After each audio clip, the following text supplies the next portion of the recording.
You know, Deb, you were talking about fear and how fear can plague us, but how perfect love casts out fear. Well, it just reminded me of a verse in Proverbs 23:7 where it says, as a man thinks, so he becomes.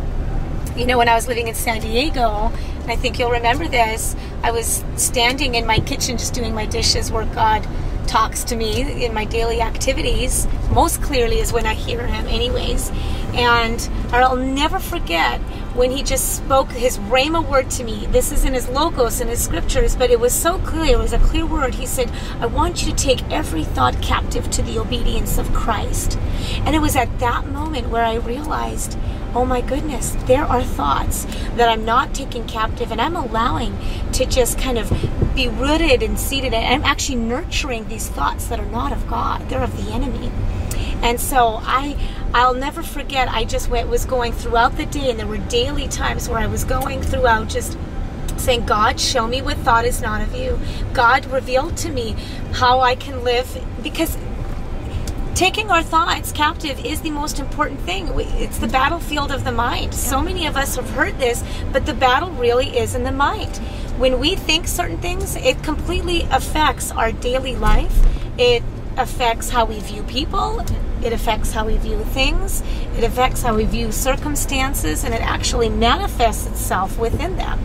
So I just want to encourage you, take your thoughts captive to the obedience of Christ. Know the scriptures, know the word of God, know it in your own personal life, know what God says about the world, who he is, because when you know him, it changes this right here, and it goes right down to the heart. So take your thoughts captive to the obedience of Christ and begin seeing, begin really pondering on what are you pondering on. So take it seriously. Yeah.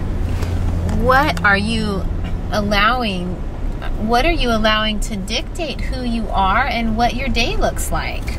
Are you allowing thoughts and even actions of others to completely change your day? It doesn't have to be. Take those thoughts and say, that is not my thought. I am not coming into agreement with that thought. And it sounds silly, but you know what?